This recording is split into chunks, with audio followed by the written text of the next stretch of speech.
One great thing about these, of course, is the hideaway headlights, done just as much for aerodynamics as it is for other reasons. And yeah, we're making a video right now. Hi, how are you? So just, yeah. Good, that's cool. So yeah, good, bye. Hey, Steve Yanni here doing the junkyard crawl at Bernardston Auto Wrecking in Bernardston, Massachusetts. It's November, but I'm feeling kind of sporty today. That's because I'm standing next to a 1991 Mercury Capri. Now, you may not remember this as being a Capri, but it is true. These were made between 1991 and 1994, but they weren't built here. These were built in Melbourne, Australia by Ford of Australia and shipped here. Now, the crazy thing is, underneath this shortened wheelbase is actually a Mazda 323/Mercury Tracer. But I won't tell anybody if you won't. Now, this was Mercury's answer to the Mazda Miata and the Toyota MR2, but this is the only one of the trio that's front-wheel drive. MR2, of course, was mid-engine, rear drive. Miata, front engine, rear drive. But again, Mercury thought they'd take on the Miata and MR2 with this puppy here. Now, those were two-seaters. These actually are four-seaters. We'll get to that in a second. But in total, 66,382 of these things were built in that 4-year run. They weren't particularly successful, but doesn't mean we can't dig in. Now, the first Capri was seen in 1970, and they were built through 1978, and there's an ad for one right there. Beautiful cars. Again, like this Capri, these were imported from England. Ford of England, these are totally European cars, V6 or 4-banger, and again, they call it the sexy European, now in a more passionate version. So again, the Capri 1 and 2 were sold in this country between 70 and 77. And of course, we can't forget that the Mustang Fox in 1979 grew its own version of the Capri, and there it is right there.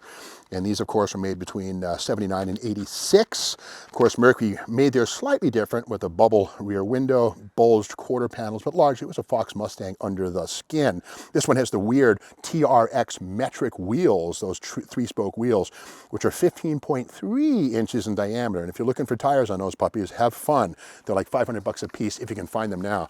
Anyway, but this is also a Capri, again, third generation. Now, this is the smallest and lightest of the bunch. These were 2,385 pounds, and that's a good thing because no V8s here, no turbos, or no turbo V6s, or any kind of a larger engine. These were strictly 1.6 liter dual overhead cam transverse 4-cylinder engines.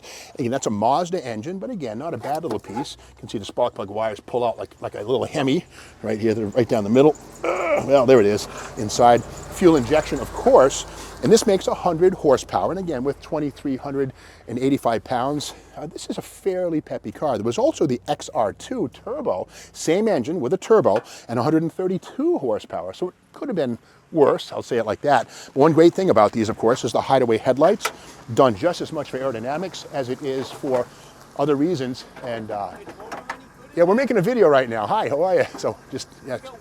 Good, that's cool. So yeah, good, bye. Before I was so rudely interrupted, the hideaway headlights do two things. One, they look sleek. Secondly, they also improve aerodynamics because without these things poking up into the sky or a tunneled headlight, the coefficient of drag is improved. But these are power, of course. They pop up and down like so. Now this one here has seen better days. But again, these are steel, metal, no aluminum on the front of this thing. But we notice this is a very small car, and the design and styling and form and function have to go well together. In fact, we look at the way the radiator wall is on this. It's actually on an angle. It's not in line with the front headlights or bumper. In fact, we can see it sort of cants off this way, a good 15 degrees. And that's to get the fan and the radiator as far away from the heat of the exhaust manifold as possible. We can see right there. Another example of sort of draping a sheet over a rock and calling it a design is how the tops of the front McPherson struts here rise above the fender line. Whatever will we do if we're stylists? Well, when we close the hood, we make blisters right here to clear the tops of the McPherson struts. On both sides, we see them. And again, that's how form and function can walk hand in hand. Now, like all third-gen Capris, these have 4-wheel disc brakes, front-wheel drive, but again, interesting to see a retro touch here, this sort of A-pillar window that looks like it would be a vent that comes out, but it doesn't do anything, but helps visibility. And again, these are always going to be convertibles, little roadsters like this.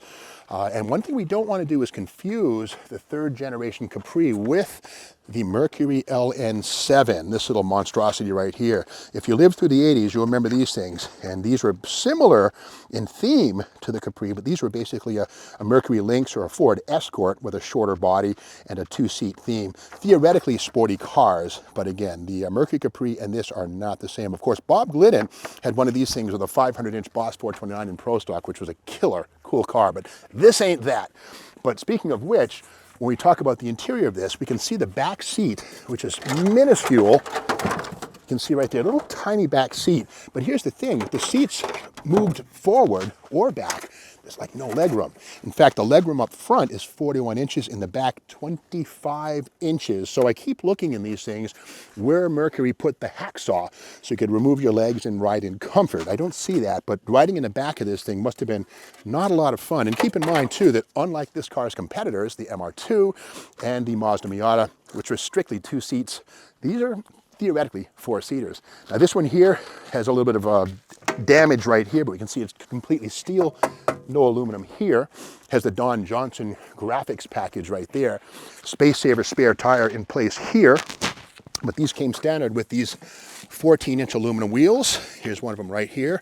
You know, kind of interesting design right there, kind of paying tribute to Volkswagen Golf, maybe a little Porsche 928, maybe kind of sort of going on right there. And yeah, steel belted radial construction. This tire has seen some better days.